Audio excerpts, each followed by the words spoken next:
అన్నారని టాక్. ఏంటి సుమన్ ఏంటి ఇలాంటి అలాంటి మహత్తరమైన పాత్రలు, అలాంటి పవిత్రమైన పాత్రలని కొందరు అన్నారని విన్నాను. కరెక్టేనా? అదే పవన్ కళ్యాణ్ ఏంటి పాలిటిక్స్ ఏంటి చెప్పినట్టు హ్మ్. హ్మ్. అలాగే నన్ను కూడా ఏంటంటే ఈయనకేంటి ఆ పని ఎందుకు, ఓకే. సైలెంట్గా ఉండొచ్చు కదా, ఫైటింగ్ గీటింగ్ చేసుకొని ఉండొచ్చు కదా అన్నారు. అన్నారు హ్మ్. బిగినింగ్ లో. హ్మ్. అది కూడా నేను మీ వరకు వచ్చిందది? వచ్చింది. ఓహ్!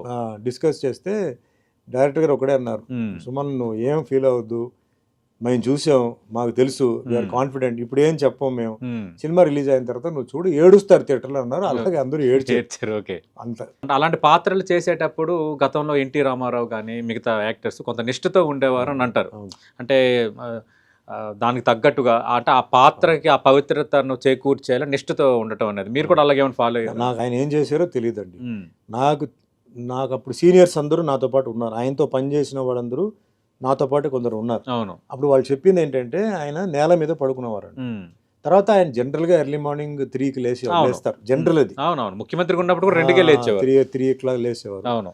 సో లేచి 5కి అంతా రెడీగా ఉండేవారు. హ్మ్. నాకు ఇక్కడ ఏంటంటే అన్నపూర్ణ స్టూడియోలో 5 o'clockకి నేను రిపోర్టింగ్ టైం అండి. మేకప్ మార్నింగ్ 5కి. 5కి. ఓహ్! సో నేను మార్నింగ్ 3కి లేచి స్నానం చేసి రెడీ అయిపోయి 5కి వస్తే 5 to 9 makeup 4 hours 4 hours sir? Makeup. అబ్బా! దానికి ఓపికగా ఉండేవారు అలాగా. కొంత తప్పదుగా. ఇంకా తప్పదు. అవును. 9 o'clockకి సెట్కి వెళ్తే 1 o'clock బ్రేక్ ఇచ్చేవారు. హ్మ్. ఆ 1 o'clock బ్రేక్ ఇస్తే రూమ్కి రావడం, కిరీటం అవన్నీ తీసేయడం, ముందు నేల మీద పడుకోవడం కింద. హ్మ్.